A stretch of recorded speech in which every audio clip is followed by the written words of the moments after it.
Okay, we can start. Hi students, welcome back to our third lesson for our upper secondary English. Okay, I know it's a very sleepy day, right? I also feel like sleeping. Okay, the weather is cold, it's perfect for nuaing at home, right? Okay, but let's just finish up with today's lesson. We're going to go through a little bit more situational writing. Okay, what we're going to learn today will be, let me just go to, okay, so basically the techniques of identifying ideas, okay, and of course the proposal that I've given to you for your homework, not homework, but pre-class notes. Okay, now what our lesson objectives for today? Okay, we're going to be learning how to identify and pick up ideas, okay, from the question that has been given to you. Okay, and of course we need to recognize context, right, of which we are looking at. We are reading off the question, okay, identifying the audience, who is actually our target audience of how we are, or rather who we are writing our situational writing to, okay, as well as the tone that we need to use. Okay, can we all turn off our web cameras, please? Right, this is part of my rules that we've had, right? Okay, now just to summarize, all right, what we actually need to pay attention to when we're doing situational writing. Okay, the audience, we have people, the people who would receive the information, right? Basically the principal, parents, or community leaders. What the purpose of the writing is, basically what message you want to get across to the people who are listening, right? So for example, whether it is to ask for permission for a class outing to the zoo, whether you're writing to complain about something, whether you're asking to persuade something, what is it? Okay, and of course, the format of the writing, is it a letter, a report, a brochure? All of you are very familiar with all of this, right? Email, proposal, and article. Okay, what is the structure of the text? Most of the time, you have to write it in full sentences and of course in a paragraph form, right? Very rarely are you actually given the opportunity to write in point form, because this is after all language paper. You have to write it in long sentences, right? Okay, you need to have introduction, body, conclusion, and of course it depends on your format as well, right? Sometimes if you write a newspaper article, you can have short subheadings as well. Okay, and remember students, our language features, we need to usually have formal language, okay, because at the end of the day, right, okay, we need to make sure that our writing is very it's of proper English, which makes it formal, right? And we need to have impersonal vocabulary that we can use to get our ideas across, very simply put. Okay, now just to recap what we've gone through last week, which is about purpose, audience, and context, right? Okay, situational writing actually is about writing in response to a particular situation that has been given to you.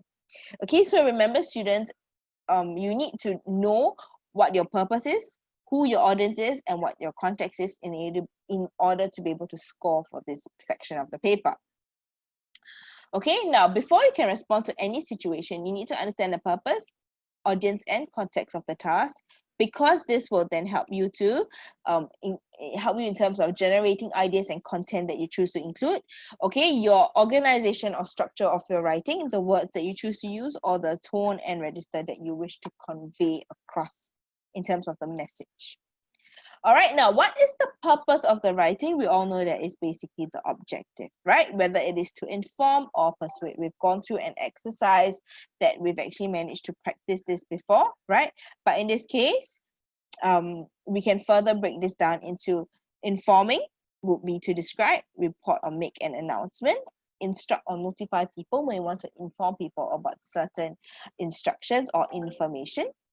Okay, when we want to persuade, we need to convince, justify, argue a point, or even make a recommendation. Usually this is in terms of a proposal. We want to get certain things, right? We need to propose something. This is the way that we write. Okay, now we've actually gone through this before, right? Remember, let me just show you. When you attend a concert, okay, you do not want your parents to worry, so you send them a message to let them know that you will be home late. You inform them that you will be home late. Okay, so basically then you do not need to ask for permission, because this is the situation that happened. You will go home immediately after the concert has ended. Okay, now you want to attend, you want to attend a concert, okay, you want to get your parents' permission to start a bit later. This one would be to persuade them, right? Because you simply need them to give you permission. This would be the context of the situational writing. Okay, now your audience, students, who are the people you're actually targeting with your piece of writing, right? Remember, this is important because it helps you to achieve your purpose better and target your messages. For example, if you're writing to your boss, what language would you use? Would you use things that will help you in terms of presenting your case that from the angle of improving the business, right? Because your boss wants to listen to things that can help the business, right? Obviously, okay. And therefore, when you write and when you recognize your audience, you will be able to better express your message across. Okay, now when assessing the audience, you need to remember their needs and priorities, what they actually need to do, the preferences that they might have, their age group and status, their relationship to you, and of course, their personality. Okay, so just an example I went through last week, an engineer who's preparing a presentation on a new type of machine. If his audience consists of people who actually know about the machine, right, he would be able to include more details and technical jargon when he's presenting it. But if his audience completely doesn't know anything about it, right, like you and I, he will need to present it in terms that are easy to understand, everyday terms that would actually help us to understand better. Okay, this is just to recap on what we've covered last week. Now, we have something new, okay, for today, which is about identifying ideas. Okay, it is important to study the writing task and visual text given, right, to understand what kind of ideas we can get from it. Okay, we need to identify, remember, purpose and the context of the text. And of course, this has an impact on the ideas that we can use, right? So we have details that are not just interesting, but remember, we need to also address the purpose of the writing. Okay, now the purpose of a piece of writing is its objective, obviously, right? We need to understand why we write certain things and the context that includes the circumstances surrounding the reader and the writer. So the situation that has been presented. Okay, the visual text will provide you with relevant information that you need to actually respond to the task. But remember, you need to interpret and respond to the visual text with the audience, purpose, and context in mind. Okay, let's look at the details for a task, for example, okay? As part of the school's efforts to encourage volunteerism, it has joined forces with 3 other schools to set up the South District Student Volunteer Group. So we call it SDSVG for short. Okay, the number of students participating from a school is very much lower than from others. So this could be because, right, the principal actually feels that this is mainly because most of the students do not know that this group actually exists, right? Or they are unaware of what it does. So even if the people know that it exists, they don't know what it's for. As you have been a volunteer since Secondary 1, the principal wants you to prepare a speech to be delivered to the rest of the student body to inform them about the group. Okay, remember students, what is the purpose of this group? You need to include it into your speech, right? What participation in the program involves, what are the activities done, as well as who benefits from the group's activities. Okay, now any questions so far? Can you follow me, all of you? Okay, very good.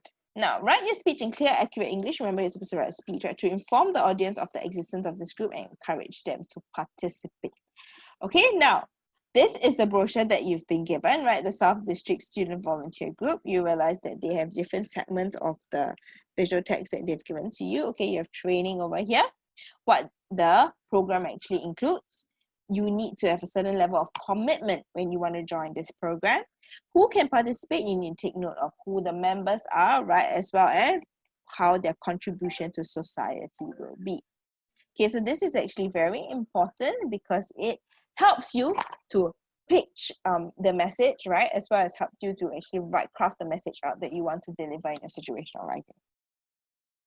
Okay, in responding to the writing task, you need to address the 3 bulleted points, okay, as well as to fulfill the main purpose of the text, which is what is required. Remember, you need to inform students of the program. Okay, you need to remember that these are actually volunteer groups, right? This is a volunteer group rather, but the problem is because the numbers are low. That's why you're actually writing to inform them that this group actually exists. Right, and of course, you are giving the speech to secondary school students who do not know about the group and actually what it does. Okay, remember students, you will need to pick up the details that you would include, okay, especially the 3 points that you have to cover. Okay, from the visual, you can see the information required. Okay, so for example, you need to include who can volunteer and its stipulations, right? Okay, and its requirements, basically, your own experiences and why you think such a program is important. Okay, so let's have a look at the visual text, right? The visual itself. So what participation in the program involves? So this is actually what the program has to offer you, right? And of course, the purpose will be over here, right? What is the purpose of this particular group, which is to garner volunteers for projects and volunteers are not overtaxed for the various programs. So they make sure that they allocate you fairly. Allocate you fairly, right? And of course, who benefits from the program will be over here, right? Who does it reach out to? Who will actually benefit from this particular program? So when we talk about identifying ideal students, you need to be able to pick out the relevant sections of the visual to be able to give a very thorough, a very precise response in a situational writing. Okay, now we can actually have a 3-minute break, but if you don't need a 3-minute break, we can actually carry on. Sure. I will take a 3-minute break. Okay, this lesson is actually going to end in maybe about 15-20 minutes. It's a really quick lesson actually. Okay, so now it's 6:11. Can we come back at 6:15? Just go to the washroom, freshen up, and then can come back. Okay, I'll see you then. Not that you will get wrong actually, but it is yours sincerely.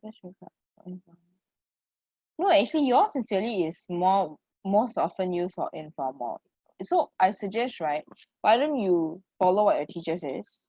Okay. Honestly, it doesn't really make a difference because all these are part of formal, to be honest. So I wouldn't really pinpoint it on that. Simply put, yeah. So if that answers your question, usually informal will be yours sincerely, and best regards is actually formal. From what I remember teaching, but follow what your teacher says lah. There's nothing too wrong about it, simply put. Okay. Now, shall we go on? I'll just go through the assignment that I've given to you in your PDF, right? Okay. Study information below from the poll data and of course write your answer. So what is the question? There is a small vacant plot of land in your school that your school principal would like to develop for the benefit of students. Your school principal has asked you as the principal of the student council to conduct a poll in order to find out students and teachers' preferences regarding the use of the land. You and your student council team have gotten the results of the poll. So basically, your principal wants you to sort of find out what they want to use the land for, to build what, right?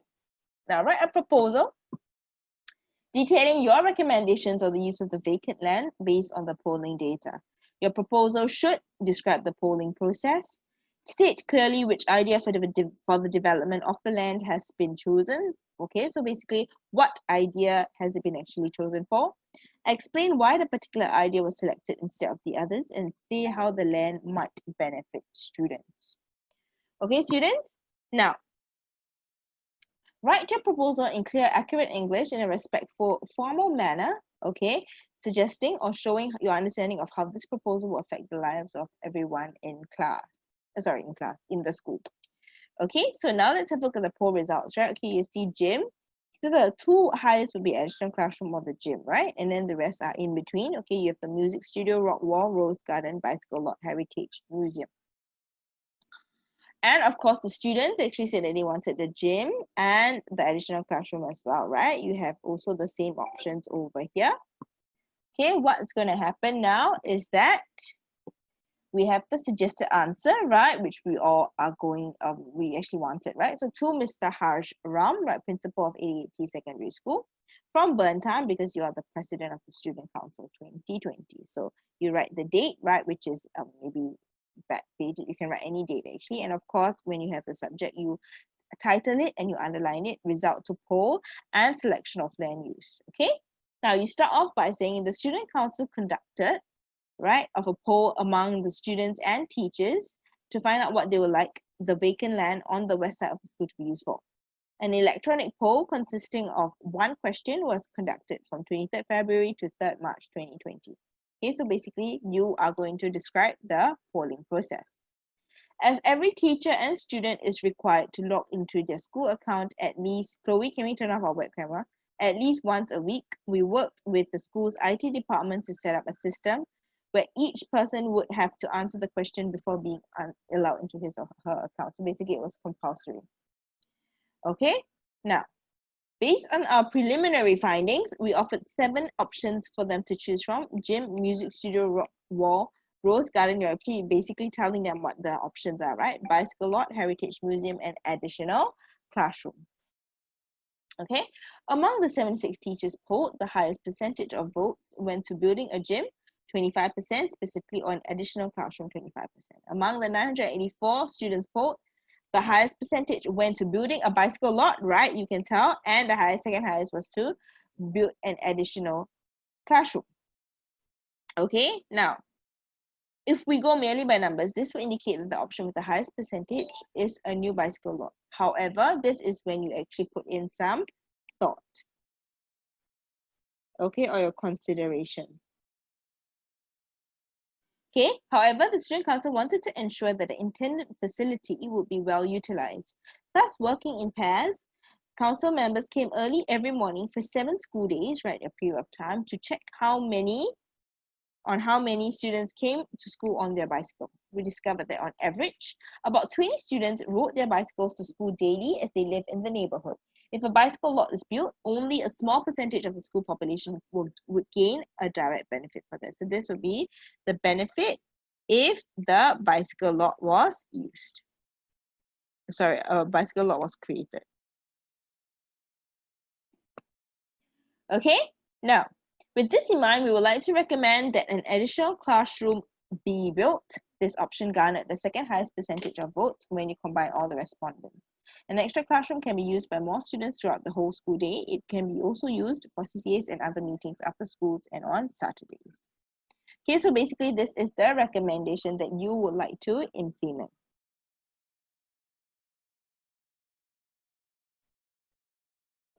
Okay, now we would also like to suggest that we convert one of the existing sheltered car park lots into a bicycle lot. Our riders are currently parking their bikes wherever they are able to find a place, and this may sometimes inconvenience other students. A converted car park lot may not yield that much space, but it will mean that some of the bicycles will be out of everyone's way. So this is your alternative recommendation as well, right? Because you need to park the bicycle somewhere. Okay, and of course you end by showing gratitude. Okay, students, so this is basically how we write a sample proposal. Very quick demonstration. Okay, and I'm sure many of you have gotten it, but some phrases that you've actually supposed to take note of. Okay, actually that is because of the actually fairly little interaction. Okay, I've actually come to the end of my lesson, which is really quick. So if you've got any questions, you can just drop me a text or you can talk to me in the chat. Okay, but as I always end off with a quote, right? There is no elevator to success. You have to take the stairs. You have to put in the effort. Okay, students, so I will see you next week. Okay, it's a very short lesson because I know you are sick and tired of home-based learning and staring at the screen. So revise through the notes for this. It'll be put up on PDF next week. Okay, but make sure that Bella, you can talk to me in private. Okay, make sure that for anything that you've got to you want to ask me, you can talk to me privately. Okay, if not, then have a good week, stay safe, and I'll see you next week. Bye.